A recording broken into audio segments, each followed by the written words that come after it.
instance that the protests are politically motivated shows a deep disconnection with the masses. The economic progress the president reads out are for himself and his cronies and not for the masses. The reference to protesters as misguided and uninformed shows that the president is a condescending dictator.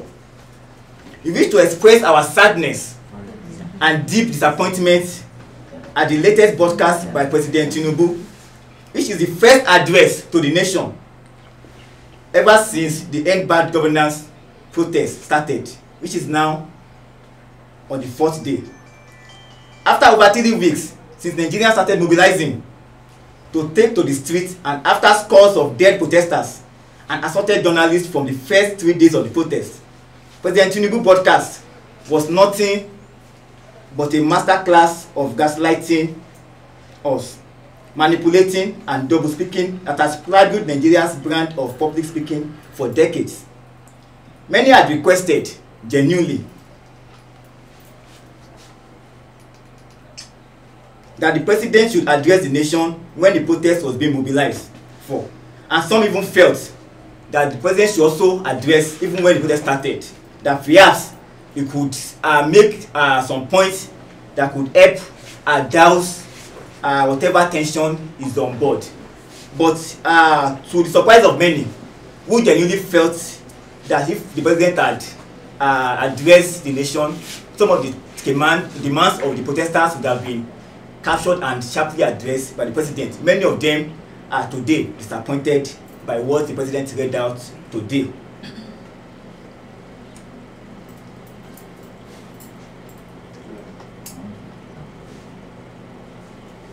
The president only justified state of violence on protesters because we all read out when the president tried to make it appear like what happened in the last 3 days. The level of death, injury, and attack on our fundamental rights is nothing but an unfortunate incident that could have been prevented.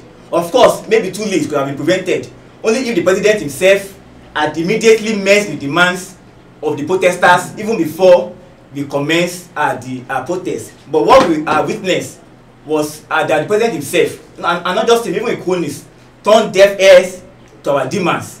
And the president had to start speaking to various special advisors, people of different names who were never appointed by Nigerians in the first place. The claim by President Tinubu that our protests are driven by a political agenda to tear Nigeria apart is nothing but an attempt to call a dog a bad name so that it can be hanged. It is a gross misrepresentation of the obvious fact and has become the economic reality of all Nigerians. These protests have been largely faceless and leaderless because it was a spontaneous response to the deep economic crisis experienced by Nigeria. The sharp inequality, barbarous corruption, and gross human rights abuses that we have seen every day before us.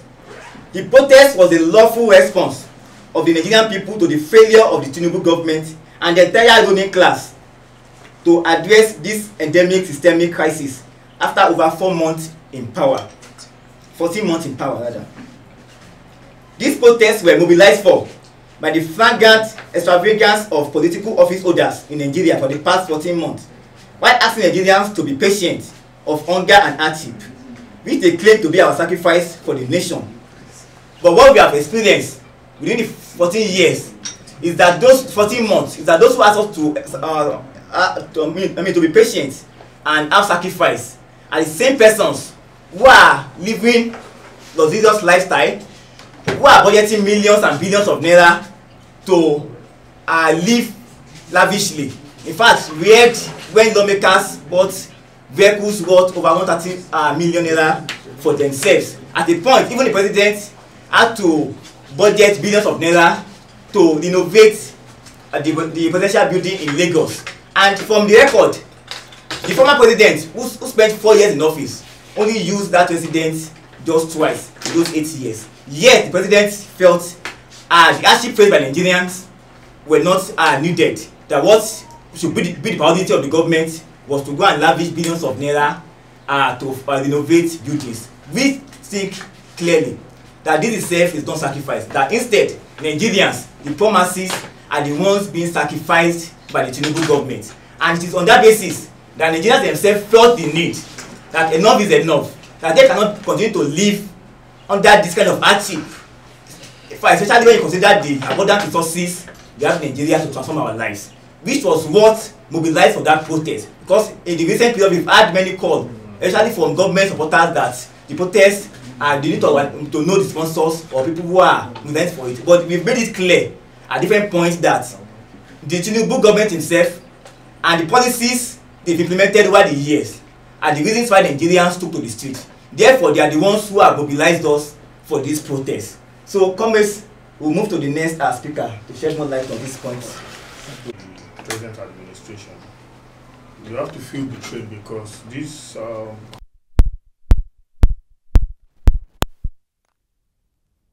for a common man, but then he has brought hardship, poverty, and repression over his citizens. President Tinubu claimed to understand the pain and frustration driving our protest. GPS signal Yet, lost. the long broadcast was filled with empty promises and vague assurances. We must not forget that this same president and his ruling party, APC, have deployed security forces, including army, the police, and the DSS to suppress the rights of dissent of protesters by using tear gas on protesters, beating, injuring, arresting, and killing scores of protesters. They have also done that by arresting journalists and demanding a media blackout on the protest, and by sponsoring thugs and looters to discredit our protest. It is therefore infuriating to hear that the same president claimed that he understands our frustration and sufferings. Our major blatant contradiction in this presidential broadcast is the part where he said our democracy progresses when the constitutional right of every Nigerian citizens are respected and protected. The actions of Tinubu's administration have been direct opposite of his statement, because they have been arresting journalists and protesters even before the mobilization for this recent protest started. These actions that are outrightly contradicting and undermining the constitutional rights he claimed to uphold. His administration has blatantly disregarded International Human Rights Convention. Yet he said in the broadcast that the security operatives should continue to maintain peace, law, and order, following the necessary conventions of the human rights, to which Nigeria is a signatory.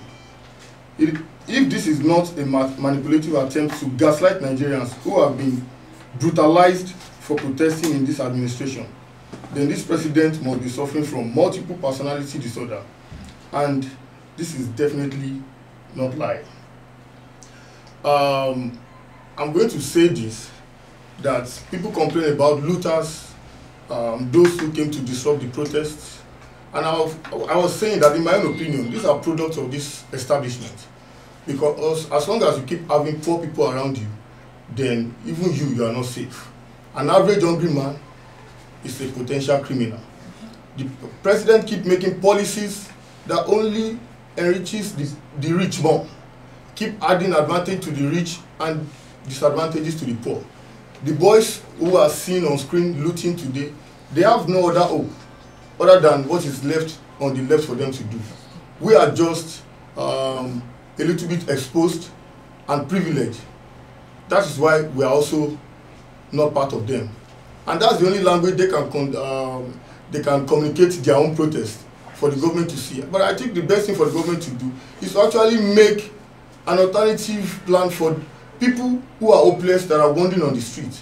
And when there is now alternatives for them and they are not going about that alternatives, that is when you now call them criminals. And I think that the government is comfortable with the Nigerian society having enough criminals than having decent people, because by the time the Nigerian citizens want to protest, they need those criminals to do a counter protest for them, and also to blackmail a decent gathering of Nigerian people who are crying out, so that they can call all of us looters.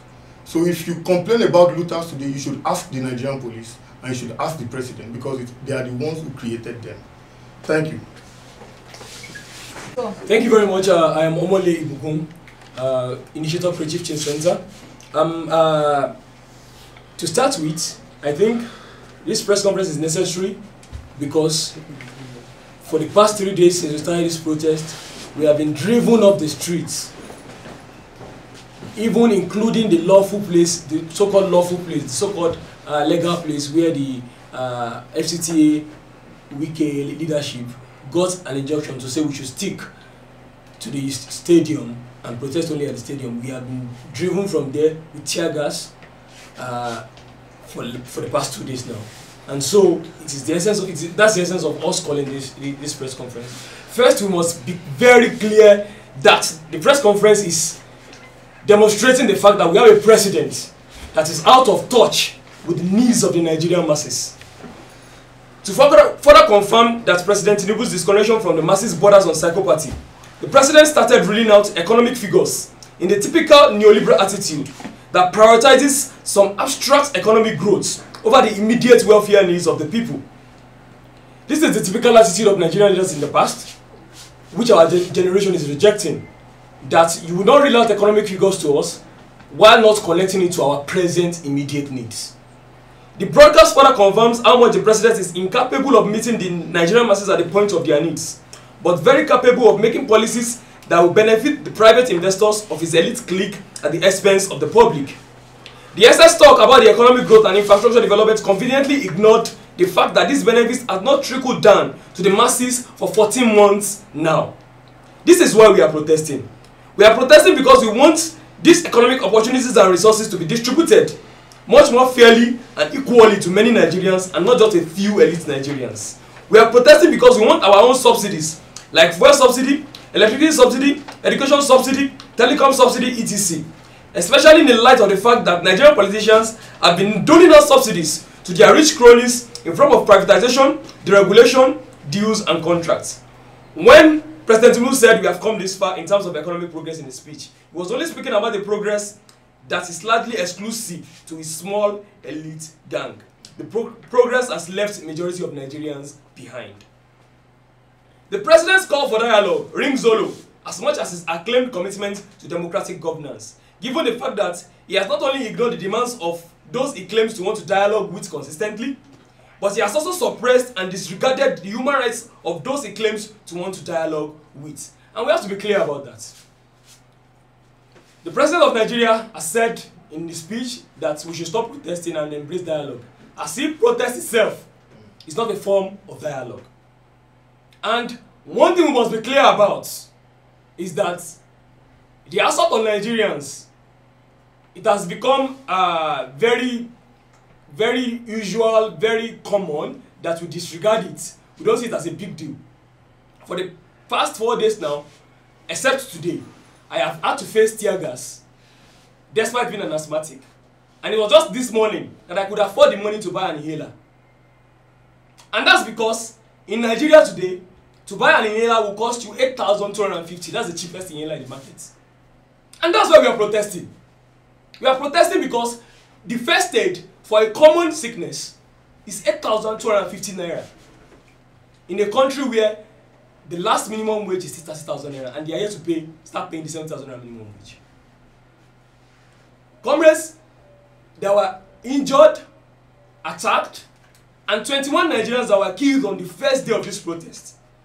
They are not just numbers. They are human beings like us who have died because they joined the struggle to make their country a better place. They are voiced out to make their country a better place. Our president in that speech spoke over the head of all of that. And we need to be enraged about that. His administration has arrested, maimed, and killed the hungry Nigerians who are the backbone and the soul of this protest. Yet he claims to want to dialogue with protesters. Is the president a necromancer, open to dialogue with ghosts? How can an administration who is directly responsible for almost all of the violence and destruction that has plagued this protest lecture us on how we must not let violence and destruction tear our nation apart? The president has tried to make us look like we are the violent ones. But every day since we've been organizing, the violence has been incited by the Nigerian police, the DSS, the soldiers, and the civil defense. And we are saying that as Nigerians, we should not have to beg, we should not have to explain ourselves before we express our right to protest. The president's broadcast is dismissive and condescending to the people he claims to serve. The implicit claims that we are misguided and uninformed shows that he is unaware of our role as citizens, which is to inform and guide him on the issues that matters to us. The issue we met on ground in Nigeria has been that we have had a country where we praise our leaders as if they are not our servants. We believe it is the role of the citizens, the responsibility of the citizens to guide and inform the leaders. And so, the implicit attempt of President Tinubu to make us look like we are misguided, we are uninformed, we are sponsored, and that's why we are protesting, shows again that our president is out of touch. He should be listening. We should be the ones lecturing him on democracy and good governance and policies to address the issues fueling the protests. Given Tinubu's gargantuan history of corruption and self-enrichment through public wealth, he is the one who needs a lecture and probably a mental rehabilitation. He is so corrupt that he has reduced the trust of Nigerians in the government just by emerging as president. We cannot look out there. Across countries in Africa, people are taking polls of how much people have trust in their government. And Nigeria today is lowest on those polls. Because just by emerging alone, through a very corrupt electoral process, Tinubu has reduced the confidence of the people, the trust of the people in their governance. And a country where people don't trust in the governance of the day is a country that will especially be unstable. Because if the government is not responsible to the people do not owe anything to the government, and they do not owe the government to respect any law and order. And that is writing letter to chaos. And that is why we are saying we are the peaceful ones in this protest. We are the ones trying to ensure that Nigeria does not descend into chaos because of the poverty, the instability, the alienation that we see every day on our streets. We must state clearly that this broadcast only makes it clearer that Tinubu is a dictator and not a democrat. The broadcast only exposes Tinubu for who he is, a megalomaniac and unprincipled dictator who wants to use force and coercion to consolidate his power. We therefore call on all Nigerians to come out in large numbers to continue this protest on Monday until our demands are met. By now we would notice that the Tinubu government has gone to the press to tell the press to stop capturing this protest with the hope that they can kill us all in silence. Yesterday, before we started the protest where we were tear-gassed at the National Stadium, the cronies of the Tinubu government had gone online to say that protest is not holding today, that the youth are afraid, they can no longer protest again. But when that protest gathered momentum, they tear-gassed us and dispersed us. So this is to show that this government is only trying to use force and propaganda to stop us from actually organizing ourselves as Nigerians to demand for a better country. It is not too much to ask. The two-pronged approach of violence and propaganda has failed. The violence and repressions are just attempts to silence and control us, and the propaganda cannot sway or fool us. The struggle for a new and better Nigeria continues. We must not be tired. The future of Nigerians depend on our determination at this moment. And we use this opportunity to call on the people of Nigeria, especially those living in the FCT, to make their best efforts to participate in the protests as from tomorrow. We appreciate the fact that many Nigerians have trooped out to say that our demands are legitimate. This is the reality on the streets. And we must also point out that asking Nigerians to not protest, when that same government asking us not to protest, presently I got here late because there are 4 queues on the streets right now. So a government that is asking us not to protest but is making fuel scarce and making it very expensive, and the government would come on here and not touch on those issues and tell us that the fuel subsidy removal is still working. We want to ask, who is it working for? Is it the corrupt politicians who have built refineries in Malta? Who is the fuel subsidy removal working for? Is it working for the Nigerian masses? This is what we want to ask the Nigerian government. And this is what we are saying, that please, Nigerians, do not be swayed by the fact that they have tried to keep you at home with the fuel scarcity. By the fact that they are trying to keep you at home, please come out tomorrow and protest. One thing we want to make clear is this. The court order to stop us from protesting anywhere we want, especially at the seat of power, which is the National Assembly and the 3-arm zone.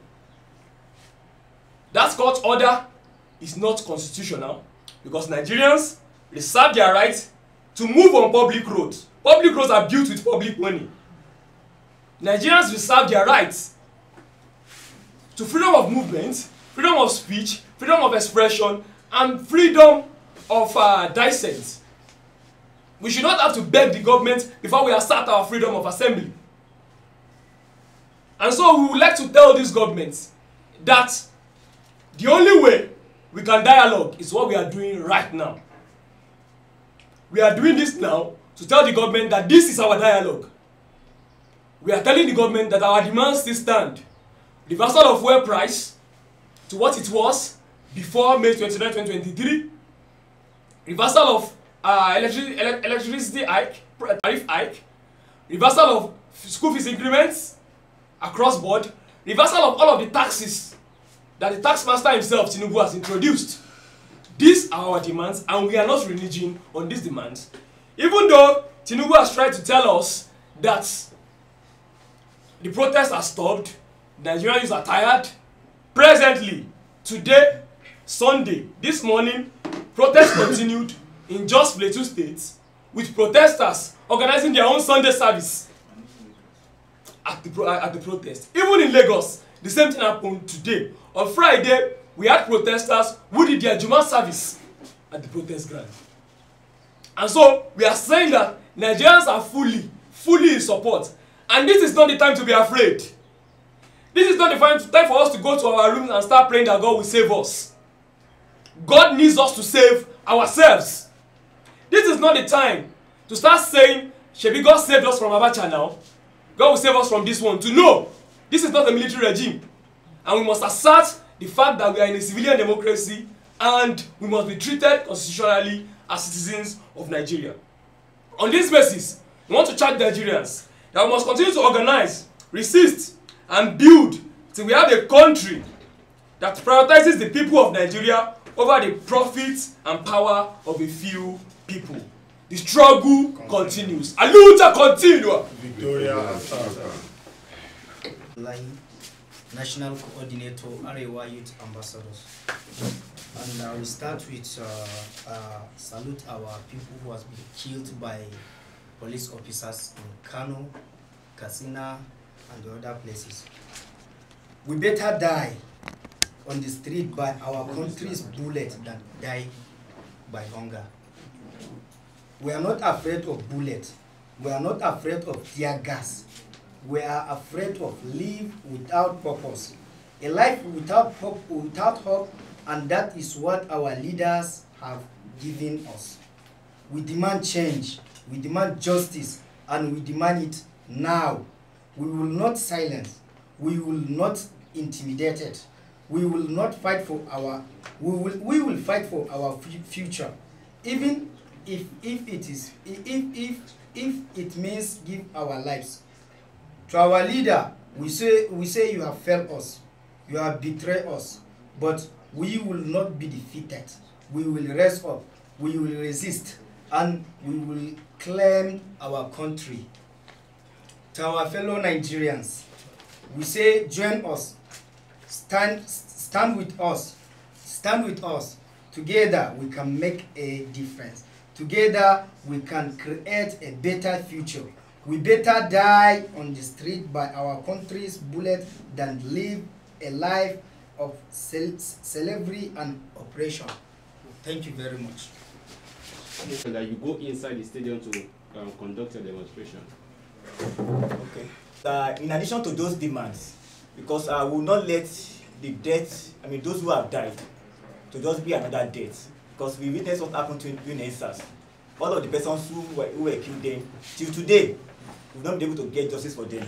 So that we need to hold the persons who are accountable for the attack on our fundamental human rights, as well as the killing of innocent protesters across the nation on the very first day of this protest. So that we are demanding that the IGP, and including the CP of police in Abuja, must be held accountable for the gross human rights abuses that happened on the very first day of this protest in Abuja and elsewhere. And also, we also need to make it clear that the Minister of FCT, the Garulus Wike, he has undermined the right of citizens in Abuja to peacefully protest and even gather, which is why we are faced with this court injunction. So that we are also calling that the man that Wike himself is unfit to continue to govern within the democratic sphere of the FCT. And again, tomorrow we'll be out in mass. Our people will be out to further the protest, because the protest continues. As you all recall, it is a 10 days protest, and even aside that, 10 days and beyond. Because from all indication, the government does not appear or is not displaying any form of readiness to meet our demands. We all read what the president read out today. No single demand from this protest was addressed by the president. So that our protest continues. And tomorrow is going to be a mass protest on Monday, and we'll be gathered at the National Stadium. And the question that was asked, are we going to go inside the stadium or not? What we've said for the very first day is that we are protesters. We are not footballers. We are not athletes, and we don't have the intention to prepare for Olympics yet. So that our protest will converge at the front of the National Stadium to exercise our democratic right. And I said earlier that the court injunction against us is an attack on the democratic rights of us as citizens. And we are going to fight that on the street to ascertain, to make clear that we have the right to gather, and we have the right to also move, because we will not let the government to tell us how to express our anger.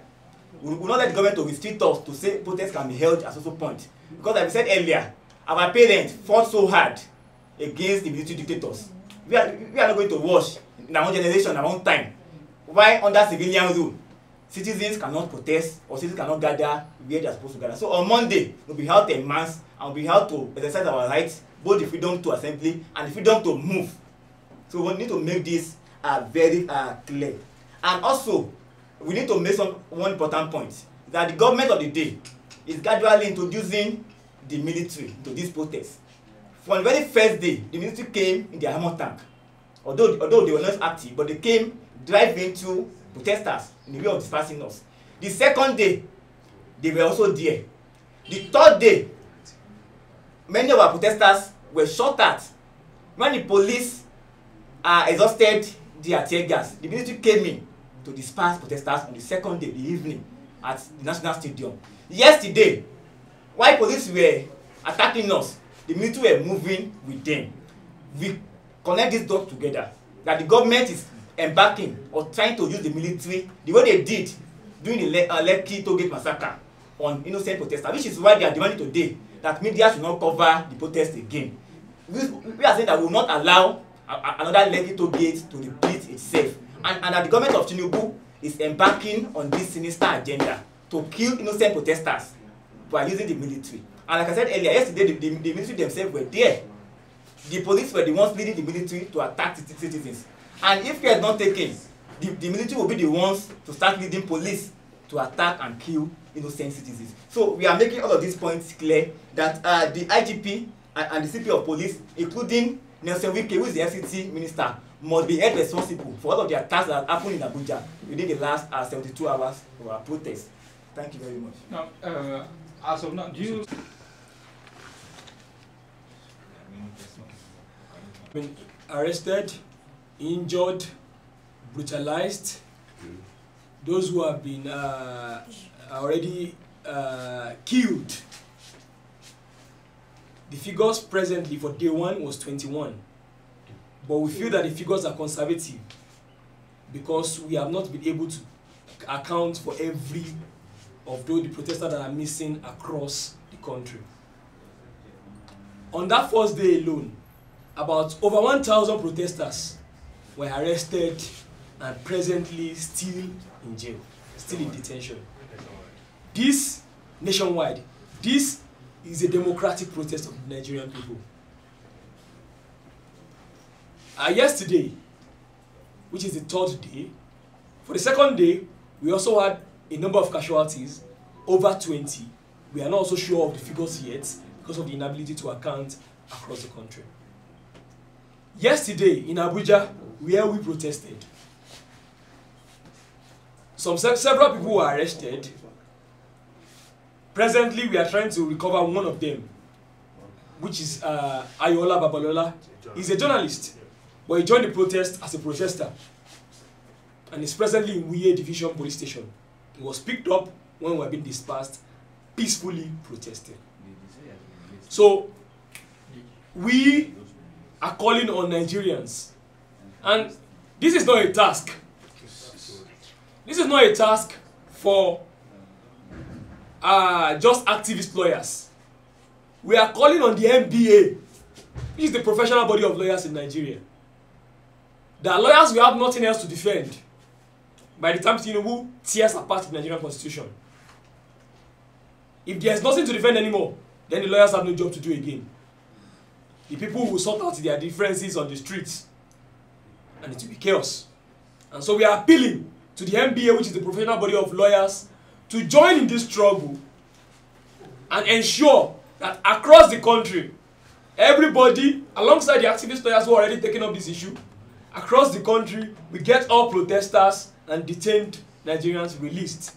We are also appealing, because what we have heard recently is that the Inspector General of Police instructed hospitals that if there's anyone with a gunshot wound, they should report to the police first.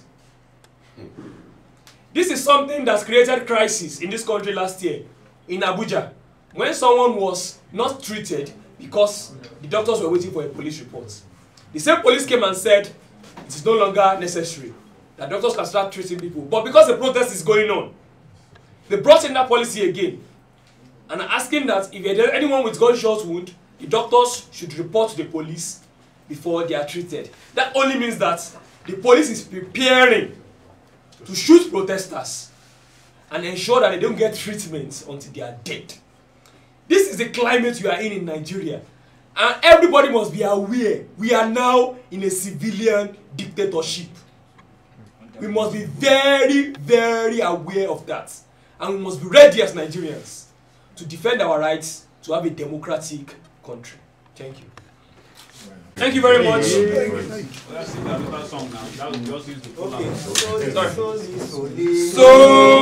Solidarity forever. Solidarity forever.